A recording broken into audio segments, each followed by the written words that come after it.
Hi hello everyone, welcome to Raji home style. నేను మీ రాజేశ్వరి అండి.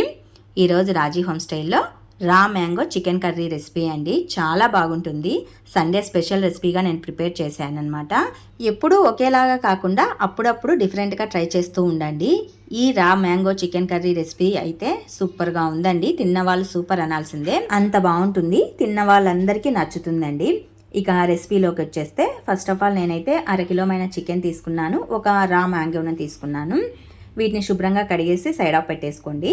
ఒక చిన్ని మిక్సీ జార్ తీసుకొని అందులో కొన్ని కొబ్బరి పలుకుల్ని, కొత్తిమీరని, అల్లం ముక్కల్ని, వెల్లుల్లి రెబ్బల్ని, ధనియా పౌడర్ని, చిల్లీ పౌడర్ని వేసుకొని కొన్ని వాటర్ని యాడ్ చేసేసుకొని ఫైన్ పేస్ట్ లాగా మిక్సీ పట్టేసుకోవాలి. మనం మసాలాకి ఏ విధంగా మిక్సీ పట్టుకుంటామో అదే విధంగా మసాలా లాగా ప్రిపేర్ చేసేసుకొని మిక్సీ పట్టేసుకోవాలండి. స్టవ్ పైన ఒక గుంతపాటి పెన్నం పెట్టేసుకొని అందులో 3 లేదా 4 టేబుల్ స్పూన్ల వరకు ఆయిల్ వేసుకోవాలి. ఆయిల్ కొద్దిగా వేడైన తర్వాత కట్ చేసి పెట్టి ఉంచుకున్న ఉల్లి ముక్కల్ని, అలాగే పచ్చిమిర్చి ముక్కల్ని వేసుకోవాలి. ఇందులోనే 2 రెమ్మల కరివేపాకు ఆకుల్ని కూడా వేసుకొని లైట్గా వేపుకోవాలి. మంచి కలర్ వచ్చేంత వరకు వేపుకోవాలి. ఇవి బాగా వేగిన తర్వాత శుభ్రంగా కడిగి పెట్టి ఉంచుకున్న చికెన్ని యాడ్ చేసుకోవాలండి. ఇందులోనే మన టేస్ట్కి సరిపడా ఉప్పు, కొద్దిగా పసుపును కూడా వేసేసుకొని స్టవ్ని మీడియం ఫ్లేమ్లో ఉంచేసి ఈ చికెన్ పీసెస్ అన్నింటినీ దూరగా వేపుకోవాలి. పచ్చివాసన పోయేంత వరకు వేపుకుంటే సరిపోతుంది.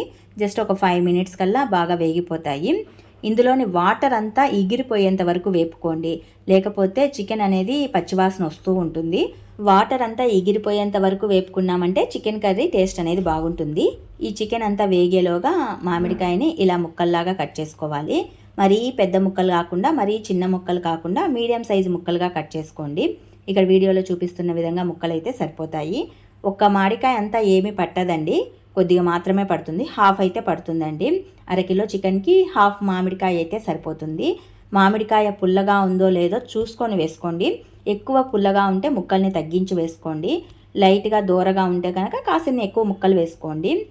ఈ చికెన్ కర్రీకి మనం మామిడికాయ ముక్కలు వేస్తున్నాం కాబట్టి ఉప్పు, కారం అనేవి కరెక్ట్గా సరిపోయేటట్లు చూసుకొని వేసుకోవాలి. అప్పుడే కర్రీ అనేది మంచి టేస్టీతో ఉంటుంది. చికెన్ అనేది దూరగా వేగిన తర్వాత ఇందులో మిక్సీ పట్టి ఉంచుకున్న మసాలాను వేసుకొని కొద్దిగా వాటర్ని యాడ్ చేసుకొని చికెన్ అంతా మంచిగా ఉడికించుకోవాలి.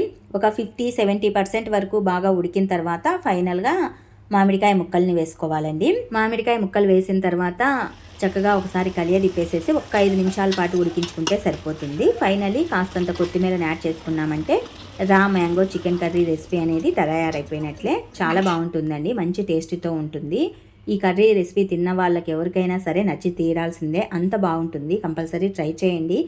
ఎప్పుడూ ఒకేసారి లేకుండా కాస్త డిఫరెంట్గా ట్రై చేయండి. టేస్ట్ అయితే సూపర్గా ఉంది. మరి మీకు ఈ వీడియో నచ్చితే more of videos to subscribe my channel.